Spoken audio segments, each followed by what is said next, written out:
नमस्कार, सब साधकों को नमस्कार, स्वामी जी के चरणों में प्रणाम। आइए अब आज हम इस केंद्र बिंदु पर केंद्रित करें कि जो हमारे गणित के सूत्र हैं,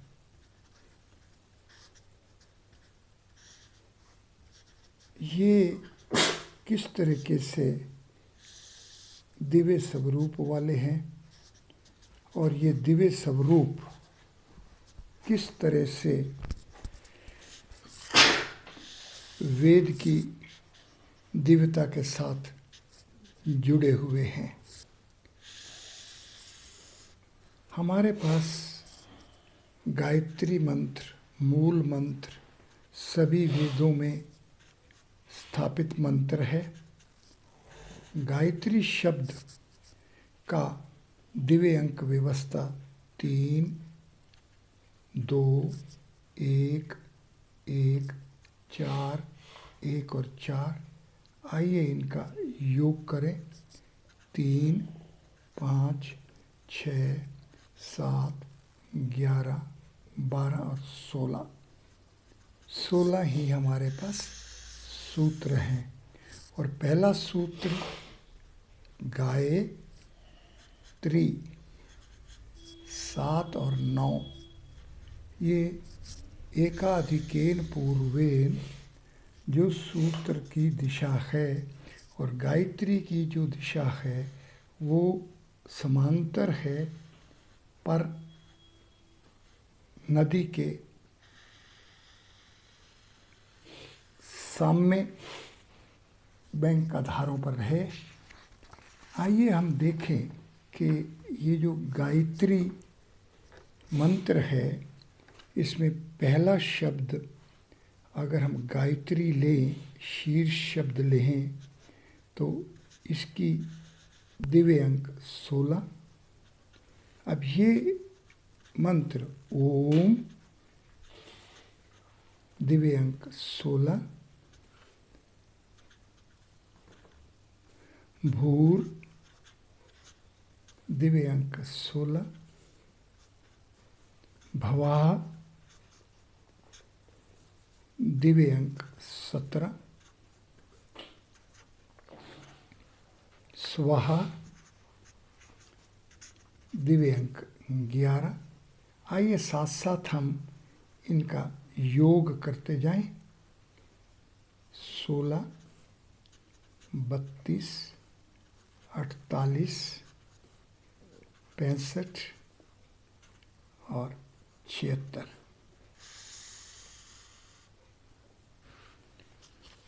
आइए इसके मंत्र के चले। तत्, दिव्य अंक 9, 85, सावित्र,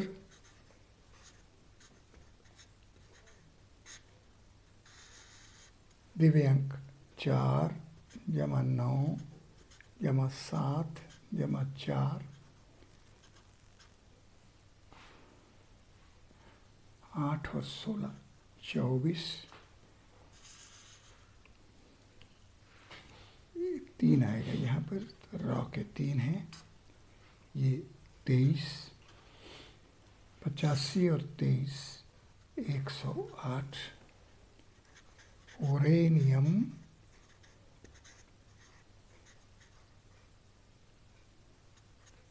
दिव्य अंक हो गए 8, 9, 7 और 11, 16 और 19, 35। ओरेनियम, ये हो गए 143। ओम भूर्भुवः स्वः तत्सवितुर्वरेण्यं भर्गो, दिव्य अंक 9 जमा 12, 21, 164। देवस्य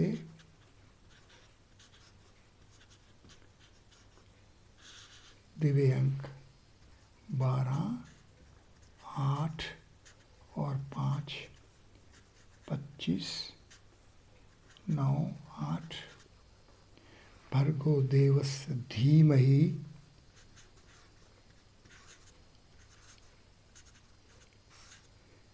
दिव्य अंक 11, 10 और 11, 32, 9, 2, 11, 1, 11, 12, 1, 221। ओम भूर्भुवः स्वः तत्सवितुर्वरेण्यं भर्गो देवस्य धीमहि धियो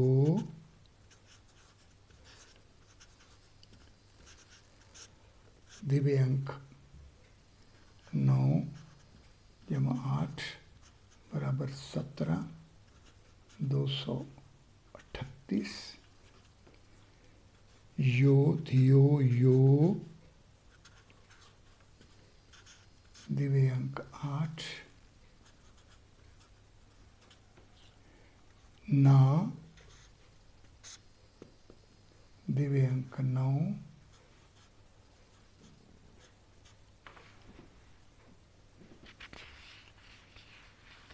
प्रचोदयात्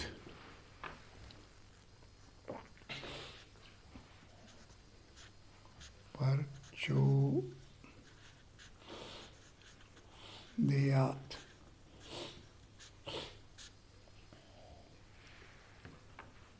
दिव्य अंक हो गए 7, 9, 7 और 7 बराबर 30 बन गए 250।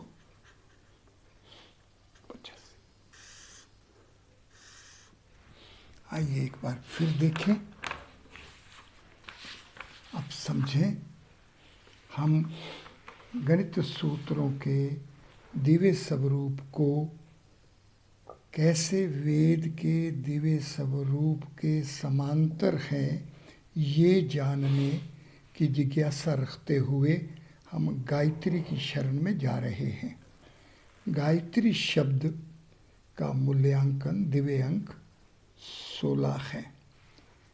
अब हम गायत्री मंत्र पे चलते हैं तो प्रारंभ करेंगे गायत्री शब्द से ही करेंगे। गायत्री का दिव्य अंक 16, ओम दिव्य अंक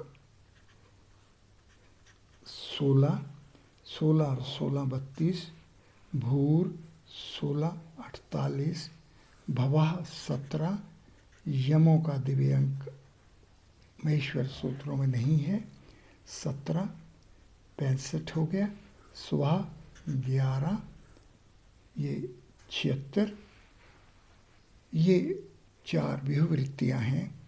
ओम भूर्भुवः स्वः तत् 9, सवितुर 4, 9, 7 और 3 23, 85 और 23 108, वरेण्यम 8, 9, 7 और 11 35, टोटल हुआ 143।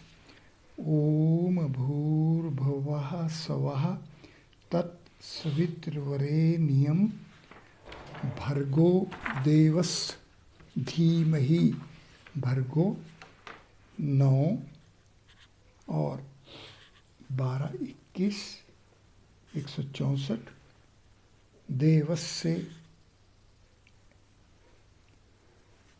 12 8 और 5 25, धीमहि 11 10 और 11 32 3 221, धियो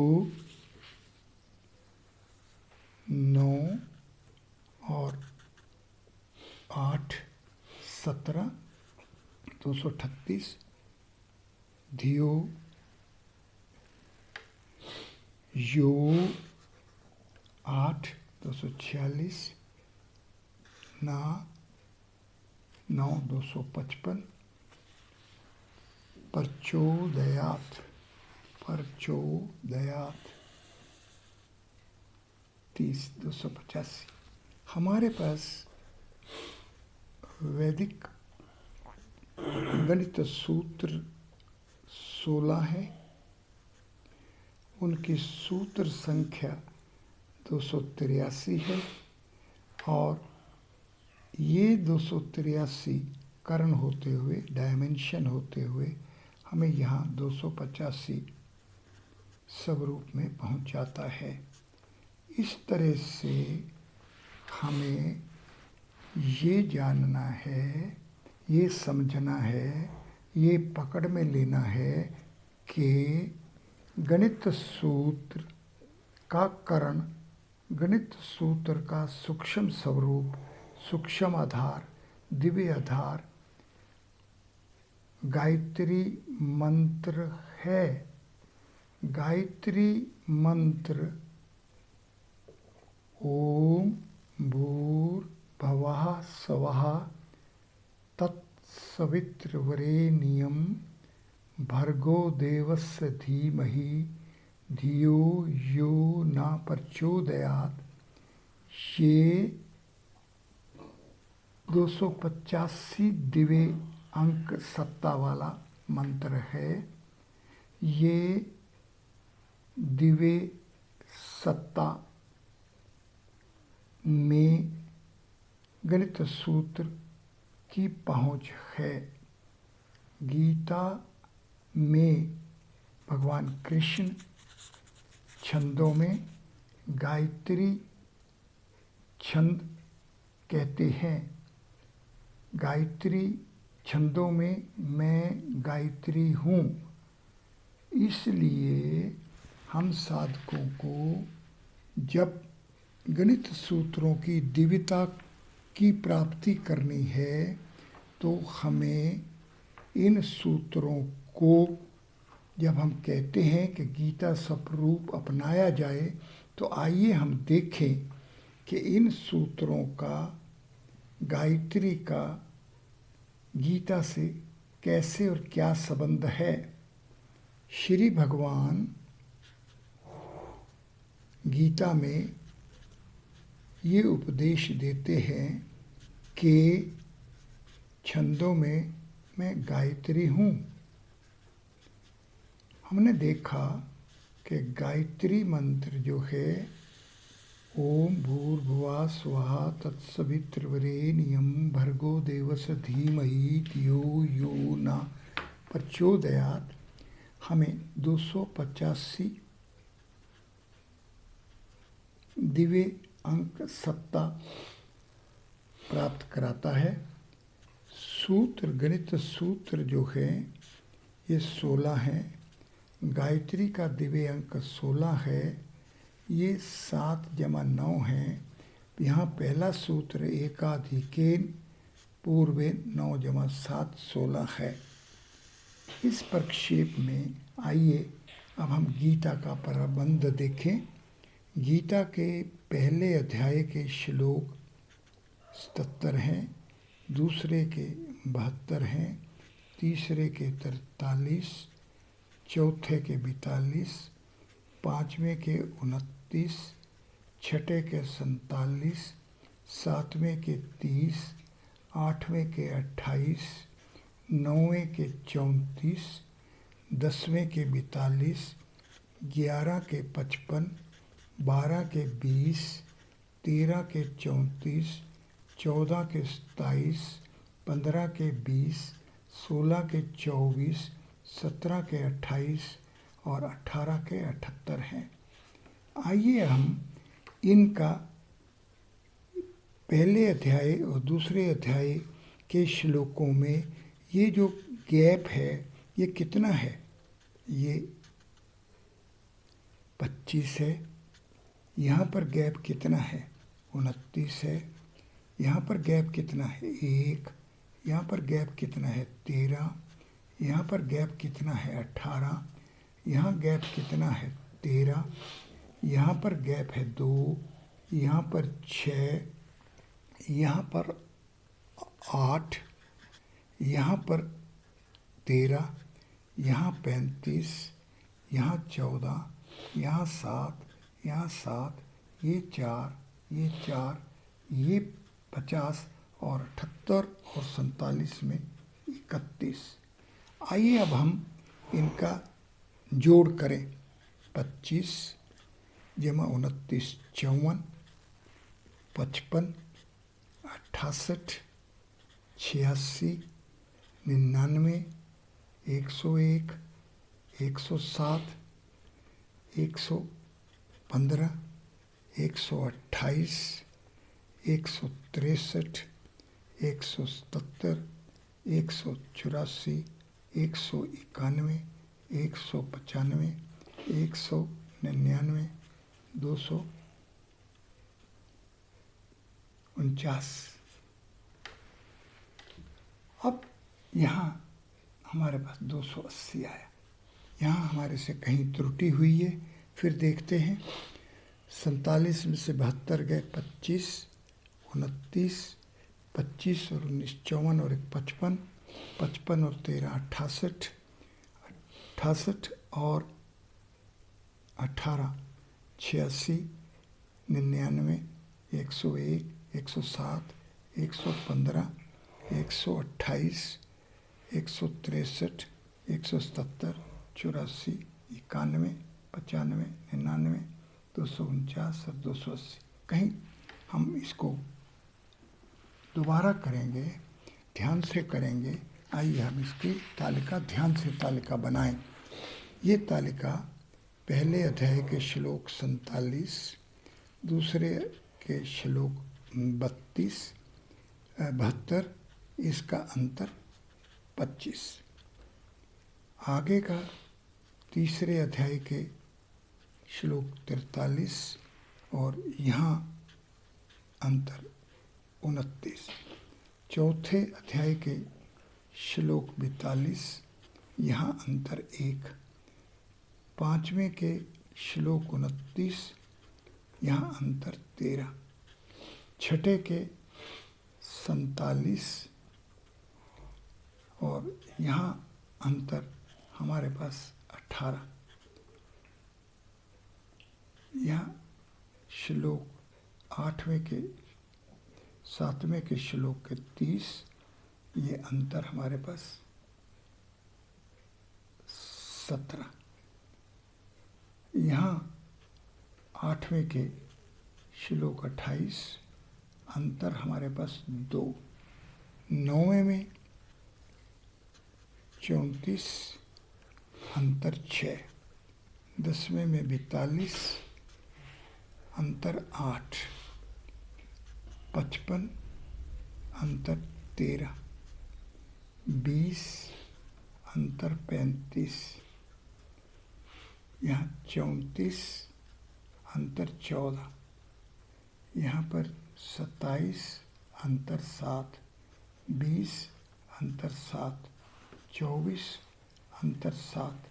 28, अंतर 4 और 78, अंतर 50 और 78 और 47 का अंतर 31। ये तालिका जब हम बनाएंगे तो हम पाएंगे कि इनका अंतर 284 आता है। ये तालिका गीता के जो श्लोक हैं, तो हमने देखा कि गायत्री के दिव्यांक व्यवस्था, गणित सूत्रों के वर्ण, गीता के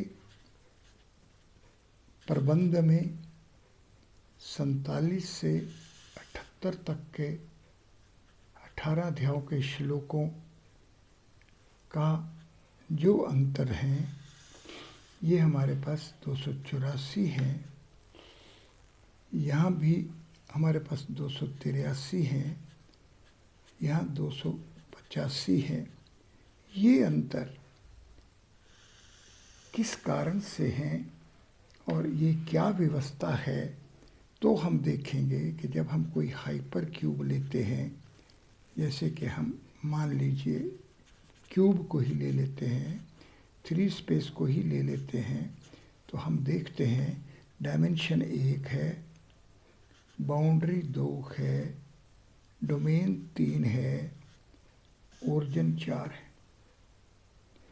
इस तरह से ये जो आपस में संबंध है कि अगर आप डायमेंशन में हैं, अगर आप बाउंड्री पर हैं, अगर आप डोमेन में हैं या आप ओरिजिन में हैं, तो आप इस हाइपर क्यूब 3 जो हमारे पास है, या इसी तरह से in general hyper cube n जब अपने पास है, तो हाइपर क्यूब n के जो ये 4 अलग अलग अवयव हैं, इन अवयवों पर हम कहाँ पर अपने आप को पाते हैं। इसलिए अगर हम इन में यहाँ पर सूत्र हों तो यहाँ पर हमारे गीता के गैप्स मिलेंगे, यहाँ पर हमें गायत्री मिलेगी, और जब आगे जाएंगे तो यहाँ पर सिद्धि स्थानम में, आयुर्वेद की सिद्धि स्थानम में हम अपने आप को केंद्र पर पाएंगे। तो साधकों, हमें गणित सूत्रों के दिव्य आधार को समझना है और गणित सूत्रों के दिव्य संगठन को गायत्री, गीता और चरक संहिता के समांतर पाएंगे। इस समांतर सत्ता को समझने से हम वैदिक गणित से वैदिक गणित विज्ञान और तकनीकी में प्रवेश करेंगे। इसलिए गणित सूत्रों को गायत्री सत्ता वाला मानकर, गणित सूत्रों को गीता मानकर, गणित सूत्रों को चरक संहिता मानकर जब हम इसको अपनाएंगे, इस सत्ता को अपनाएंगे, इस गणित को अपनाएंगे, इस विधा को अपनाएंगे, तो ही हम वेद के आनंद क्षेत्र में प्रवेश करेंगे। ये आनंद क्षेत्र में प्रवेश करना अपने शरीर के पंचम कोश में प्रवेश करना है। धन्यवाद।